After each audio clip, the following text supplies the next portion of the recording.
जय श्री कृष्ण। राधे राधे। भगवान श्री कृष्ण ने गीता में कहा है कि जब जब अधर्म की वृद्धि और धर्म की हानि होती है तब तब मैं प्राणियों के उद्धार के लिए इस संसार में जन्म लेता हूँ।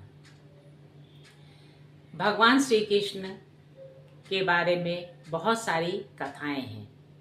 उन्होंने किस तरह से पापियों का अंत किया और एक नए साम्राज्य की स्थापना की।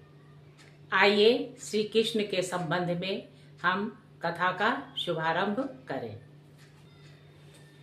श्री कृष्ण के 16,000 रानियों के गर्भ से कुल 1 करोड़ पुत्र उत्पन्न हुए थे। इस विषय में कहते हैं कि श्री कृष्ण के 1 करोड़ 800 पुत्र थे। उन सब में रुक्मिणी नंदन प्रद्युम्न ही बड़े थे। असंख्य यदुवंशियों से यह सारी पृथ्वी व्याप्त हो गई थी। एक दिन समस्त यादव कुमार घूमने के लिए नर्मदा तट पर गए। वहां महर्षि कर्ण तपस्या कर रहे थे। यादव कुमारों ने जाम्बवंती के पुत्र सांब को स्त्री के वेश में सजाकर उसके पेट में एक लोहे का मूसल बांध दिया। फिर धीरे धीरे ऋषि के समीप जाकर सबने नमस्कार किया और स्त्री रूपधारी सांब को आगे खड़ा करके पूछा, मुनि बताइए, इस स्त्री के गर्भ में कन्या है या पुत्र? मुनि ने मन ही मन सब बात जानकर क्रोधपूर्वक कहा, अरे तुम लोग इसी मूसल से मारे जाओगे। यह सुनकर सबका हृदय बेचैन हो उठा। उन्होंने श्री कृष्ण के पास आकर महर्षि की कही हुई सारी बातें कह सुनाई। श्री कृष्ण ने उस लोहे के मूसल को चूर्ण करके कुंड में डलवा दिया। उस चूर्ण से वज्र के समान कठोर बड़े बड़े सरकंडे उगाए।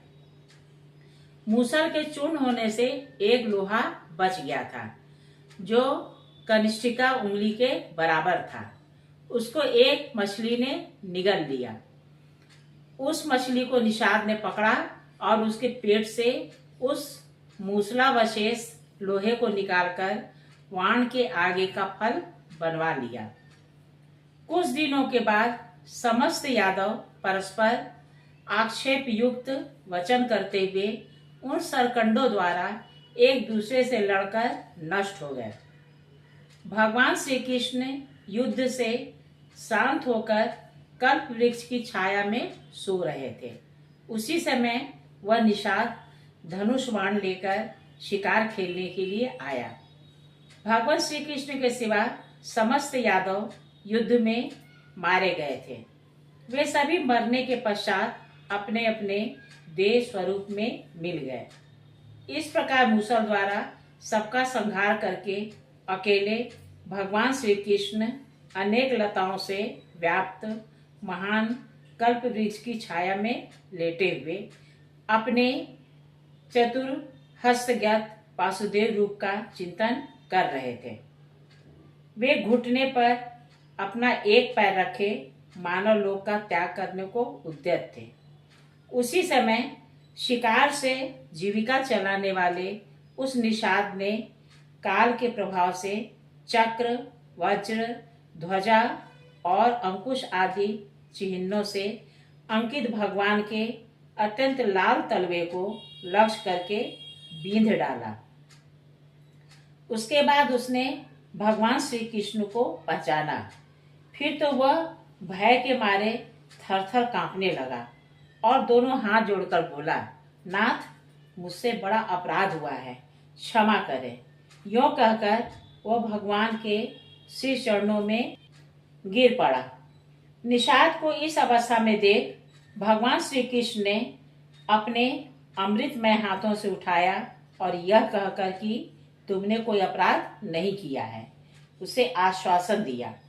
इसके बाद उसे योगियों के प्राप्त होने वाले पुनरावृत्ति रहित सनातन विष्णु लोक प्रदान किया। फिर तो वह स्त्री और पुत्रों सहित मानव शरीर का त्याग करके दिव्य विमान पर बैठा और सहस्त्रों सूर्यों के समान प्रकाशमान हिरण्यमय वासुदेव नामक विष्णुधाम को चला गया। इसी समय दारुक रथ लेकर भगवान श्री कृष्ण के समीप आए। भगवान ने कहा, मेरे स्वरूप रूप अर्जुन को यहाँ बुला लाओ। आज्ञा पाकर दारुण मन के समान वेगशाली रथ पर आरूढ़ हो तुरंत ही अर्जुन के समीप जा पहुंचे। अर्जुन उस रथ पर बैठकर आए और भगवान को प्रणाम करके हाथ जोड़कर बोले, मेरे लिए क्या आज्ञा है? भगवान श्री कृष्ण ने कहा, मैं परम धाम को जाऊंगा। तुम द्वारिका जाकर वहां से रुक्मिणी आदि 8 पटरानियों को यहाँ ले आकर मेरे शरीर के साथ भेजो। अरुण दारुक के साथ द्वारिकापुरी गए। इधर भगवान श्री कृष्ण संपूर्ण जगत के सृष्टि, पालन और संहार के हेतुभूत संपूर्ण क्षेत्रों के ज्ञाता, अंतर्यामी, योगियों द्वारा ध्यान करने के योग्य अपने वासुदेवात्मक स्वरूप को धारण करके गरुड़ पर आरूढ़ हो महर्षियों द्वारा अपनी स्तुति सुनते हुए परम धाम को चले गए। अर्जुन ने द्वारिका में वसुदेव और उग्रसेन से तथा रुक्मिणी आदि पटरानियों से सारा हाल कह सुनाया। यह सुनकर श्री कृष्ण में अनुराग रखने वाले समस्त पूर्ववासी पुरुष और अंतःपुर की स्त्रियां द्वारिकापुरी छोड़कर बाहर निकल आईं तथा वसुदेव, उग्रसेन और अर्जुन के साथ शीघ्र ही श्रीहरि के समीप आईं। वहां पहुंचकर 8 रानियां श्री कृष्ण के स्वरूप में मिल गईं। वसुदेव, उग्रसेन और अक्रूर आदि संपूर्ण श्रेष्ठ यादव अपना अपना शरीर त्याग कर सनातन वसुदेव को प्राप्त हुए। रेवती देवी ने बलराम जी के शरीर को अंक में लेकर चिता की अग्नि में प्रवेश किया और दिव्य विमान पर बैठकर वे अपने स्वामी के निवास स्थान दिव्य संकर्षण लोक में चली गईं।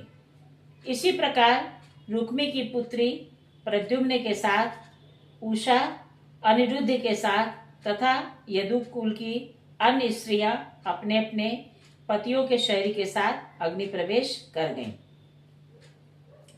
उन सबका अर्धदेही कर्म अर्जुन ने ही संपन्न किया। उस समय दारुक भी दिव्य अश्वों से जुते हुए सुग्रीव नामक दिव्य रथ पर आरूढ़ हो परम धाम को चले गए। पारिजात वृक्ष और देवताओं की सुधर्मा सभा ये दोनों इंद्रलोक में पहुंच गए। तत्पश्चात द्वारिकापुरी समुद्र में डूब गई।